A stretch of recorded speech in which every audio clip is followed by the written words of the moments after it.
I got in big trouble about it.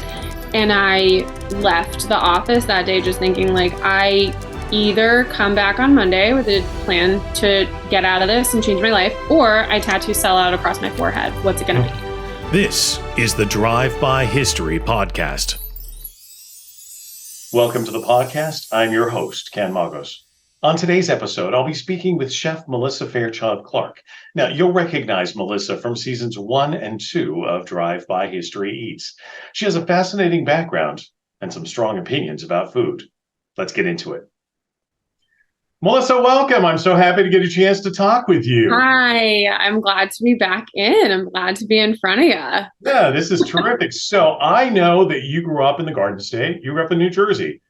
Let's talk about some of the food influences that the Garden State kind of implanted in your DNA. Definitely. We're in the right season for it because when I think of New Jersey food, I think of tomatoes. I live and breathe tomatoes from about a week ago until hopefully the end of September. So that's like the main food influence, if you can call it that, Okay. that New Jersey instilled in me. I also think of like corn. I think of like really great Northern Italian food at every level of dining, whether you're at a slice joint getting like penne vodka or you're at, a really fancy place getting like osso buco. So yeah, definitely like a Northern Italian influence though there. And then I think of like really, really, really great Indian food. Really great Indian food.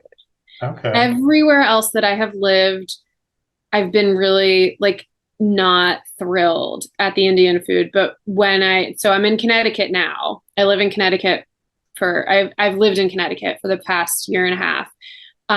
And I have yet to find really good Indian food here. But when I go home to New Jersey, I have to get it every single time.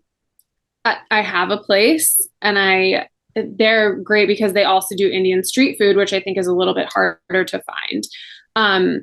I smell like tikka masala for 3 days afterwards, which to me is so good. It's so good. And if I smell like tikka masala for 3 days afterwards, that was really good tikka masala.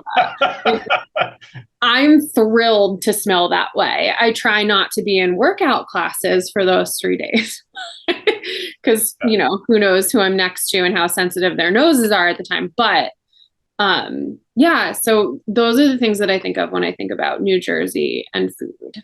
That's interesting. So obviously tomatoes are one of your big go-tos. There are lots of different varieties of tomatoes. Is there anything specific to New Jersey that comes to mind? Yes. So Rutgers University, I think, has a really great like agricultural program. And like a friend of mine is a really wonderful landscape architect out of the Rutgers program. And they came up with this, I think it's called the Rutgers 45 tomato. It's a hybrid that is meant to harken back to like the original amazing beefsteak tomato. And so those are the ones that I really look for. If it's the Rutgers, I'm forgetting the number that it is, but that tomato is something that I keep an eye out for. But anytime I see New Jersey beefsteak, I'm like, you're my girl. Let's get you marinating onto a piece of toast. That's the one for you. Yeah, definitely. Talk a little bit about heirloom tomatoes, if you would. I'm curious why the importance there. If there is importance, yeah. I think that it's become this catch-all term so that people feel enticed towards something that is not what they typically see. In the grocery stores, you're seeing typically like a grape tomato in the little clamshell. You're going to see Roma tomatoes, and then like vine ripe guys. And then when in season, you're going to start seeing ones that are weird colors, like ones that are super pale yellow, ones that are green with like purple stripes around the stem part. And I think for a lot of people, the introduction of that is sort of intimidating. And because they really are priced like loose rubies, um, you don't necessarily want to spend the money on something that doesn't give you some form of assurances. So calling it heirloom, coming to understand that this is harkening back towards days where, not all carrots were orange and we didn't sort of homogenize the view of food. I still, to this day, when I get a multicolored bunch of carrots, have people asking me, well, what vegetable is that? It's a carrot, it's just purple. It's a carrot, it's just yellow. I think it helps people kind of understand the breadth of what a tomato can be, and it doesn't always have to look like that thing that you're used to seeing. But then, you've got the ones that are really great for different uses, right? Really great sauce tomatoes, really great, slicing tomatoes. And it's kind of like each variety lends itself to a different thing. So let's just call them heirloom. And, under that guise, if you find the Rutgers one, that's going to be a beefsteak. That's a really great one to slice. If you find green zebra, that is a really like fun tart one. That's great to just slice in half and throw into salads. And you can just kind of like experiment from there. But that's how I think of the heirloom term in general. It's interesting, though, because obviously we're a show that's focused on history. And what you're talking about is people are really drawn to the novelty of these designer foods, carrots that are different colors, tomatoes that are green with purple on them and stuff. Honestly, they're not necessarily new. They're hearkening back to what these fruits and vegetables originally looked like. Yeah, yeah. And I think there, to an extent, there's like a trickle up effect where, I mean, think about in South America, how many, that you have thousands upon thousands of varieties of potato. Mm-hmm. And up here, where so much of our food is shipped up from Central and South America, where it can grow at different times of the year than it can for us, we only see like 5 types of potato happening up here on any kind of regular basis. Yeah. And you can kind of trust like, okay, so these have trickled up. So these must be the ones that are the easiest to work with, most flavorful, whatever, for the American palate and how we think of a potato.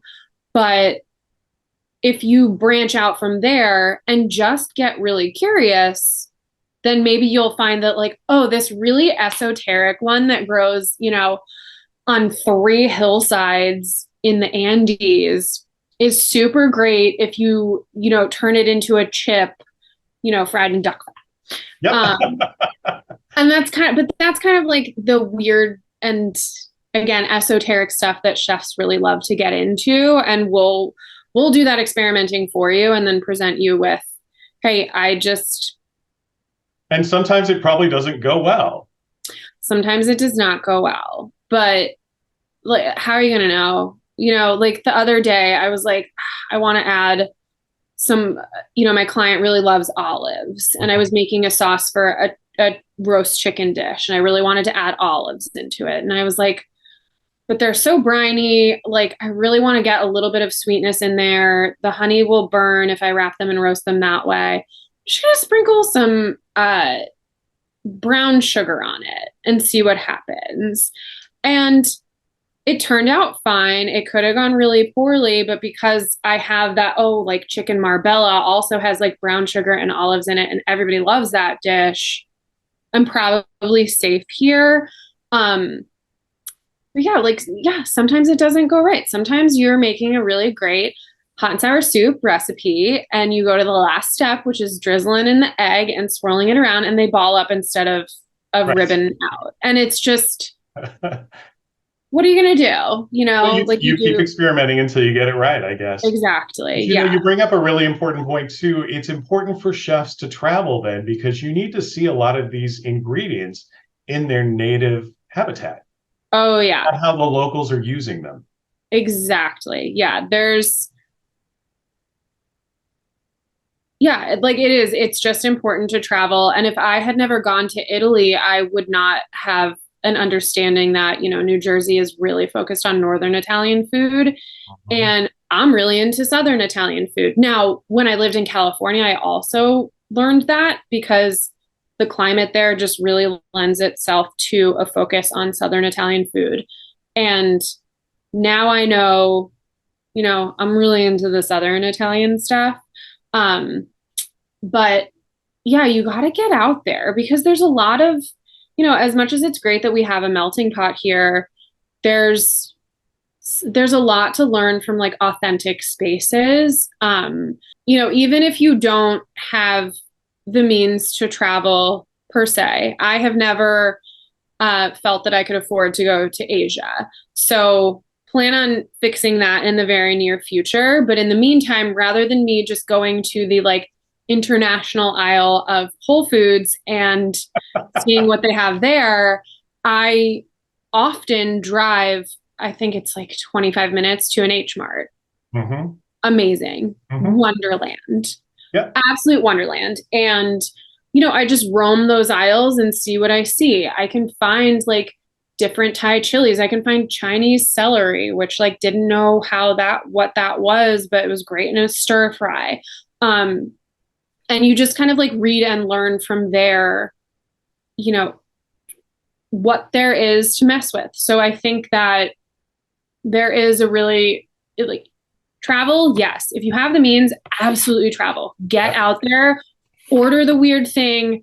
Like I travel with my tongue 1000%. Yeah. Um, both like a little bit high-end cuisine, but mostly like what everybody else there is eating. And if you can't, then just go to a grocery store that you haven't been to. Go to the grocery store in the Hispanic neighborhood Mhm. near you and like, oh my gosh, like I love Yeah. different grocery stores. I love a Hispanic grocery store. I love an Asian grocery store. Um, I'll go, like an Indian grocery store. I'll go into all of them because there's always gorgeous flavors that are unfamiliar to mess around with. Here's a question for you though, because I know a lot of us who are home cooks, we find recipes and there are ingredients we can't find because there's something. Yes, if you were living in Asia, it would be at your local. What are some of your favorite resources for actually finding those? Um, Definitely. Usually, if I can't find the ingredient, it's a Hispanic ingredient or it's an Asian ingredient. So I will go to H Mart, or if you just look up an Asian grocery store. H Mart is like the chain one. But then, where I'm from, the closest one is called Common, um, or or a Hispanic one. So find your local Hispanic grocery store. I promise there is one near you. Um, I also, if I have foresight with the recipe, I will order from Amazon or like Calustians is another really great resource for esoteric stuff. I'm saying that word a lot, but it really does suit the subject matter. Absolutely. Um, yeah. So I just try to have foresight, or like in an absolute pinch, I will look online. A lot of recipes that I come across call for black vinegar, which is really hard to find. You're probably going to have to order it off of Amazon. And now I know that if I just mix a little bit of Worcestershire with a touch of rice vinegar, I'm pretty much there. So Mhm. you can kind of like sleuth out the dupes if you just search around a little bit. Um, but yeah, those are my resources for that. That's great. No, that's great to know. I'm curious about your childhood. Was cooking a huge thing that was going on in your household? Did everybody cook? Were you Um, at your mom's knee learning all of her tricks? no, I mean, I think I had to be exposed to an extent, right? Because there's those years that you're just like not really allowed to leave mom's side. And my mom was a chef. She was trained at the CIA. So she knew what to do in the kitchen. She was cooking most of our dinners. Um, and I would say it was really like my mother and I who were interested in food, and her side of the family is very interested in food. My father's side of the family, it's like I have one aunt who like heavily is into food. It's like a huge, huge passion of hers. Um, but otherwise, they're meat and potatoes people. My mother's side of the family, she was a chef. My uncle has been published in Gourmet magazine, rest in peace. Oh, The magazine, not him. right. And Okay, good. Thank you for the clarification. um, but yeah, they're definitely more cuisine focused people. I have some very like core memories as a child of being in the kitchen. I remember one time my mom made thumbprint cookies with the Hershey Kiss in it. And Mhm. she told me specifically, those are too hot. Do not take one. And I said no. And I took one and I burned myself. And, like I remember that lesson. I remember as a child, like, I think she was like reading a book in the other room and I attempted to make compound butter of all things. Mm, And I took in one of those like giant, metal mixing bowls, yeah. meant for like industrial kitchens. I put a single pat of butter because that's the measurement of butter that I understood at that age. And I sat on the countertop right in front of the spice cabinet. And I remember getting as far as like dried parsley and dried basil before she found me and asked what I was doing because I was trying to like slap it this single pat of butter in this like 18-inch bowl with herbs on it, like trying to stir it around with a wooden spoon. And I don't know what I was trying to do, but again, FAFO, fuck around, find out. Exactly. That is hysterical. When I was about 4 years old, my grandmother, my father's mother, Spanish grandmother, comes to visit, and my mom decided we were going to make her something. So we were making these, I don't know, probably muffins. I'm probably 3, 4 years old. I was pretty young. And the recipe called for, I don't remember, let's say a teaspoon of sugar. I know that's probably wrong, but a teaspoon of sugar. And I thought, I want these to be really sweet so she'll enjoy them. So I put in about 10 times. Every time my mom would turn around, I would put in more sugar. Oh. You can only imagine. And I remember giving them to my grandmother to eat, and she was so good about it. She ate it. And my mom tasted it. She goes, "What the hell did you do to these?" I'm like, "Well, I put a little extra sugar." And she goes, "A little?" I made them better, Mom. Oh, yeah. It was, I But wanted them to that's be like sweet for my grandmother. the theory and the approach that you're talking about is absolutely my approach to vanilla extract and garlic. Yeah. So, you take that thread and just carry it into different spaces. Yeah. Yeah. Well, you're never going to find out otherwise. Exactly. But So like, that's interesting. So you really grew up in a culinary household. You grew up in a family who understood. yes. Yeah. And I still to this day, like I got really interested in getting into the kitchen and messing around probably around like 12. I got this bruschetta fixation. Hmm. And so from 12 onward, it was really like balsamic soup with like tomato and basil in it because I really just wanted a ton of balsamic vinegar in my life. Um, It is good stuff, especially the real balsamic. It's wonderful. yeah, if you get the real stuff, Yeah. you know, I spent it's a lot of time in Italy as well. Yeah. yeah, it's worth it to spend a little bit more on certain things. Um, where was I going with that? Yeah, but my mother, instead of she's a pretty indirect person. And so instead of just saying, like, oh, like, you should actually chop it this way, she would always enter the correction with, well, at the CIA, we would do it this way. And so to this day, I'm like, if somebody says what they did at the CIA about it, I'm going to lose my gourd. It's just one of those triggering things where it's like, just show me that. Just like dive in and say, hey, like do it this way. Hmm. It'll be easier for you. But it was just like, well, at the CIA. And I'm like, well, I didn't go to the CIA. So that's Sorry. interesting. Okay, so you didn't go to the CIA, but you ended up a chef. But I know that your life has taken a few little turns. You want to talk a little bit about some of your career paths? Yeah, sure. So I started out in fashion Okay. because I really like I loved clothes. I think because I spent so much of my childhood in uniforms, even at sleepaway camp, I really wanted to bust out of that rubric. And I thought fashion was like a really great space to do that. I still really love fashion. I just found that the industry was very toxic for somebody of my personality.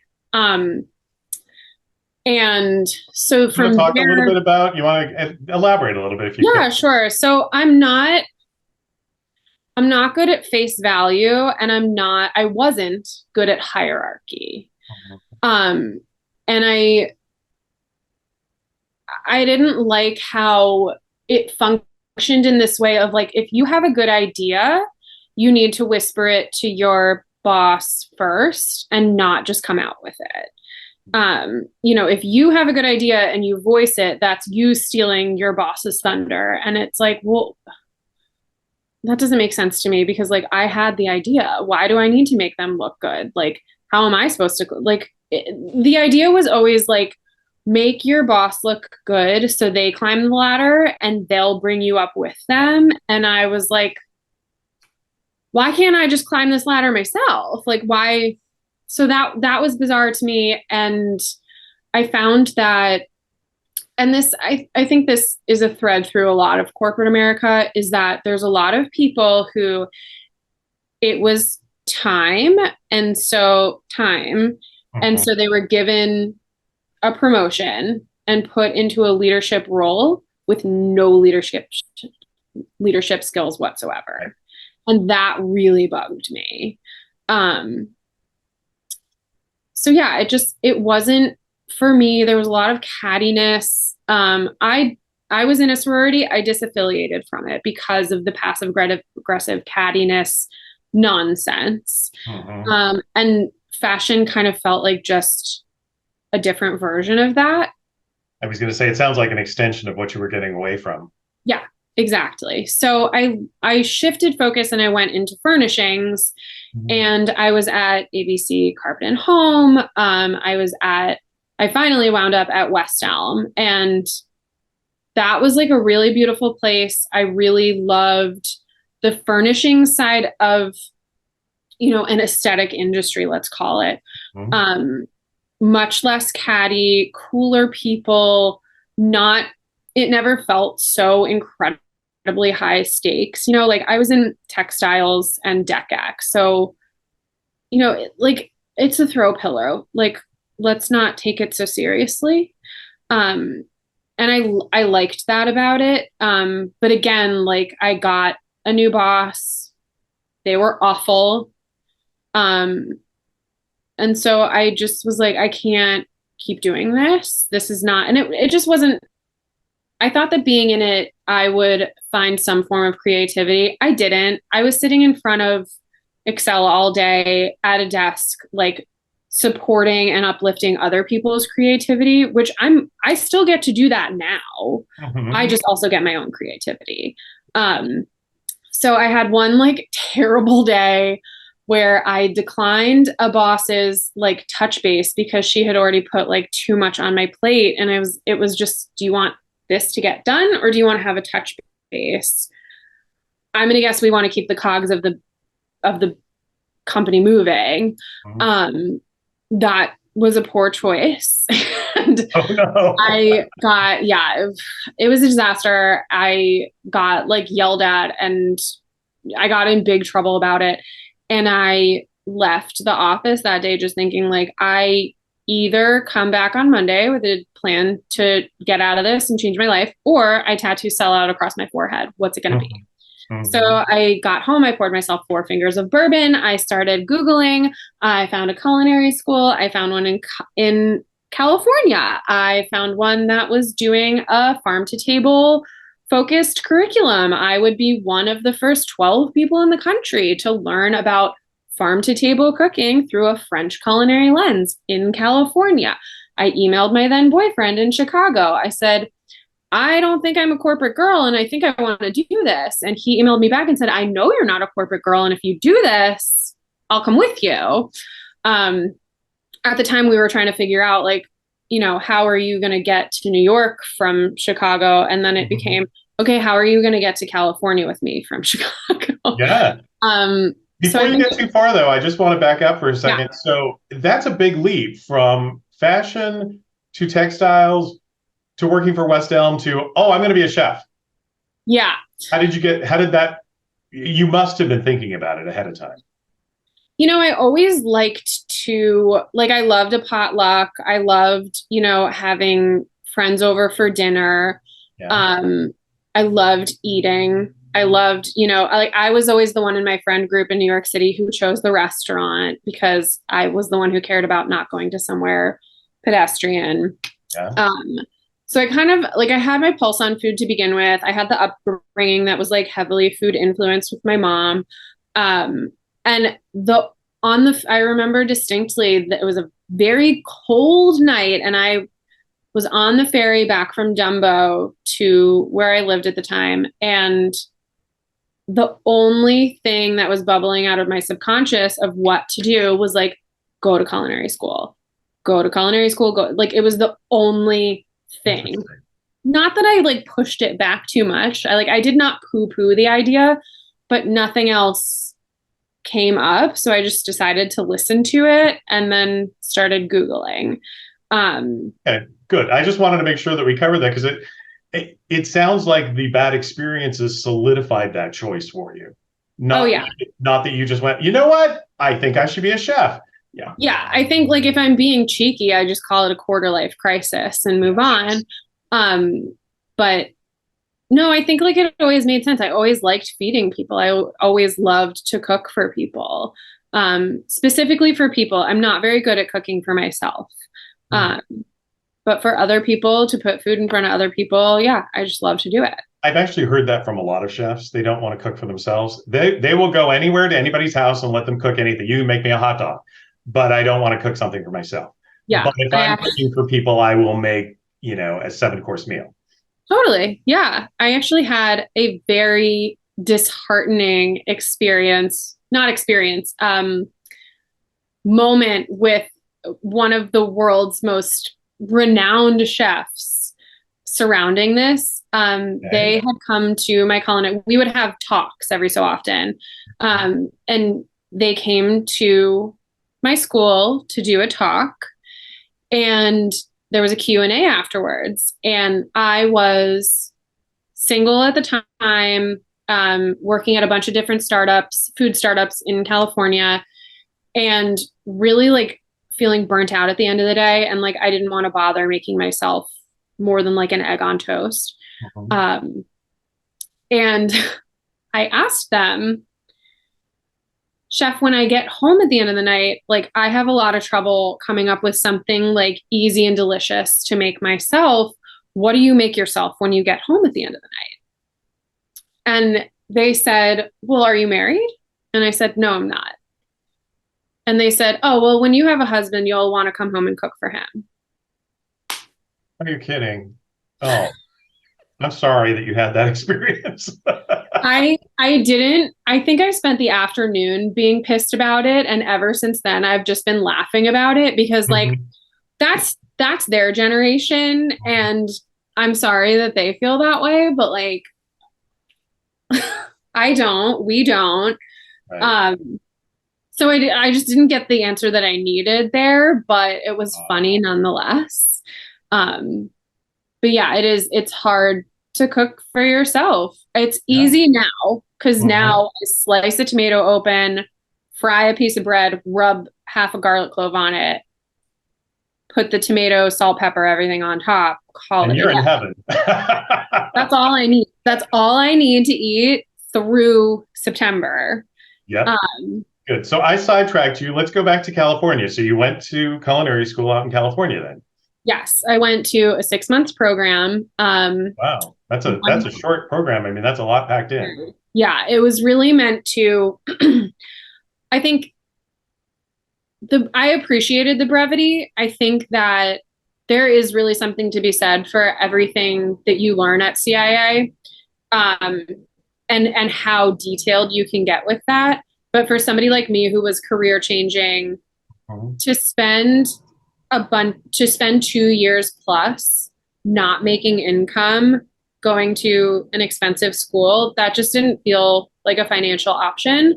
6 months in and out, and then getting, training actually in the field felt like the right move because at the end of the day, it's almost like the more you know, the less effective you are in specific situations because every kitchen, every company, everywhere does things differently Mm-hmm. for whatever reason. So the more you walk into a space feeling like, I got this, I know what I'm doing, the more you're going to get slapped in the face with reality. Mm-hmm. Um, so kind of going in, understanding the basics really well, understanding the not basics to a passable degree really helped me learn the most in each space that I went into, as opposed to having to unlearn to relearn.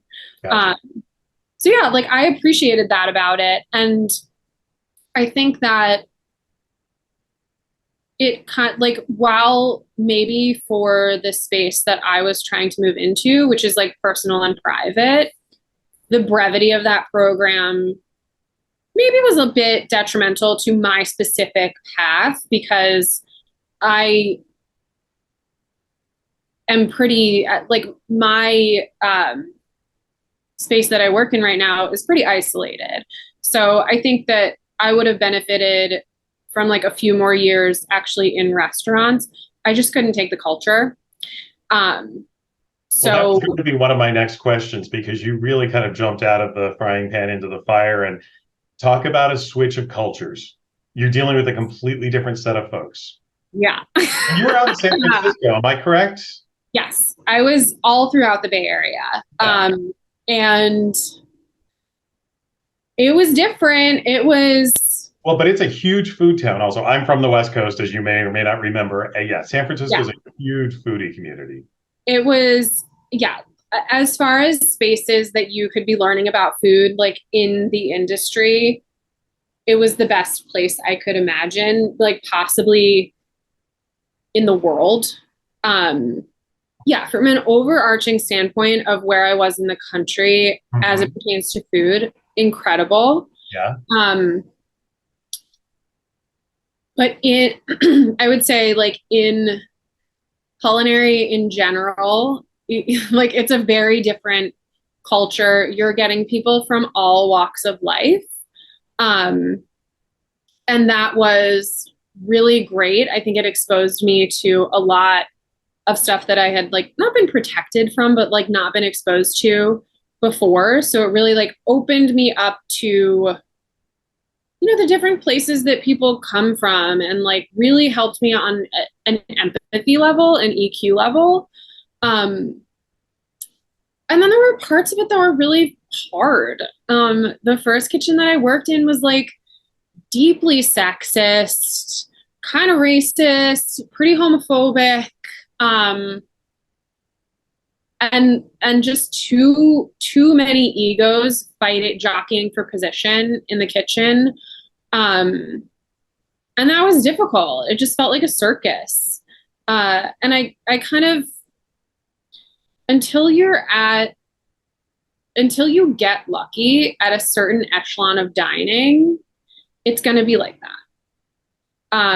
It's interesting that you point that out, and I'll just add in when we were casting for chefs for Drive By History Eats.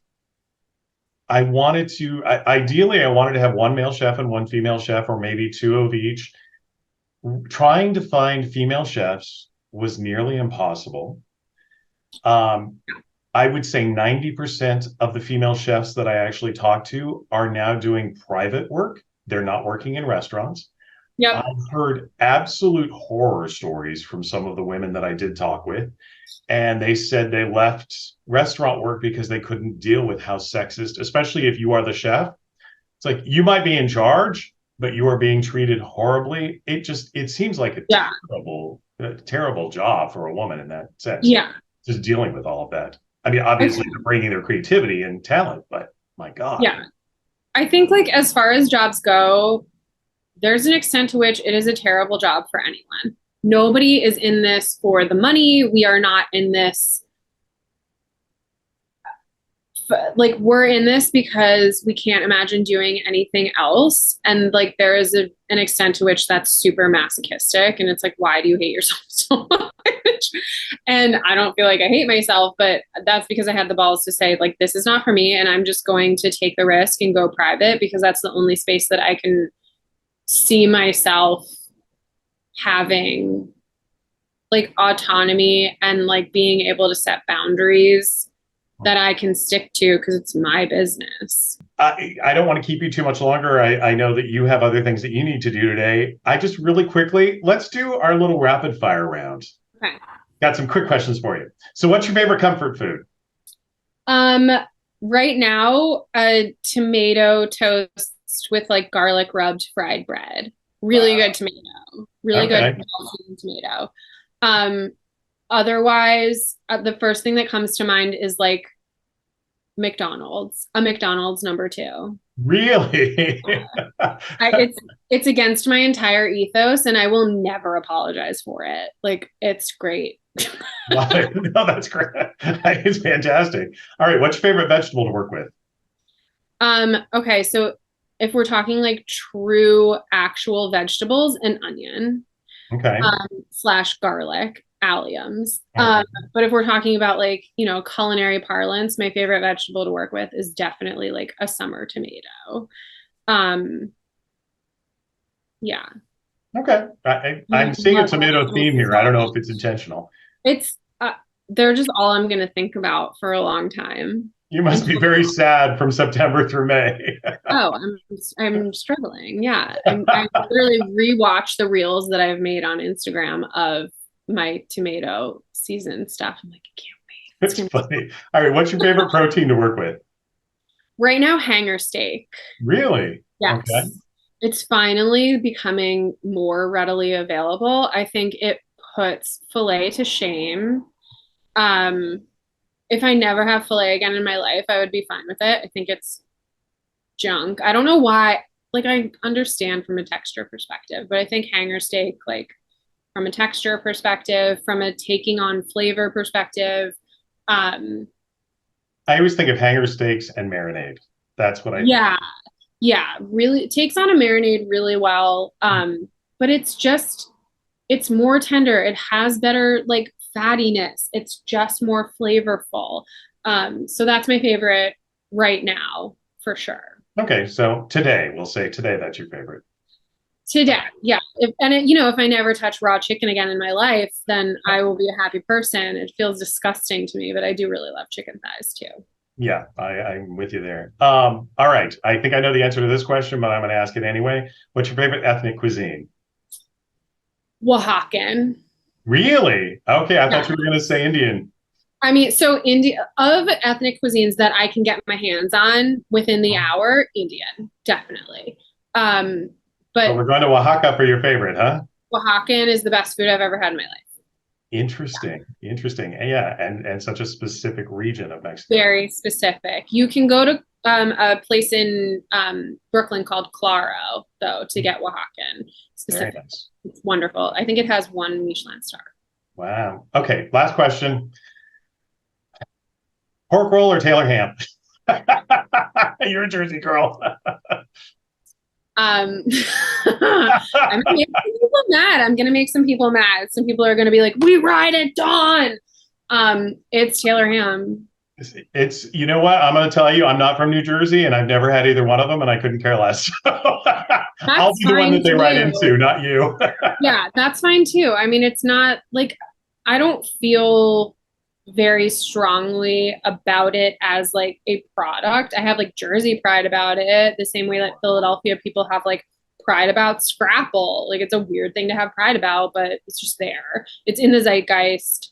I've always known it as Taylor ham. I thought that I understood that pork roll was like a Southern Jersey way of saying it. I actually did some research on it, and my understanding is that Taylor ham is a pork roll. Pork roll is the generic descriptor for what this is. Yeah. So Taylor ham is just a brand name. Yeah. And I also I agree with that. That is true. It's just, I'm ordering a Taylor ham, egg and cheese, not a pork roll, egg and cheese. Gotcha. Okay. That's all. That's okay. Hey, stand by what you say. Absolutely. If people want to learn more about you, your business, follow you on Instagram, where can they reach you? Yeah, so okay, you can find me at whatclarkcooked.com. I also have like a side business called Fairchild's Fromage. That's just my fancy cheese boards and charcuterie boards. Which And are then gorgeous. People need to go check out your photos. They're yeah, they're fun. I had to step back from them for the summer because of my like weekend private client, but I'm excited to get back into them in the holiday season.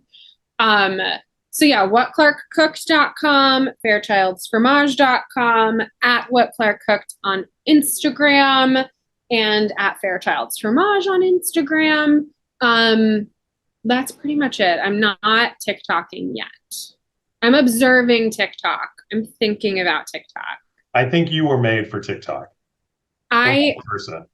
I wanted to make sure that my debut would be a good one. And I think I'm going to do one that is like being a personal chef, having been in hundreds of residential kitchens.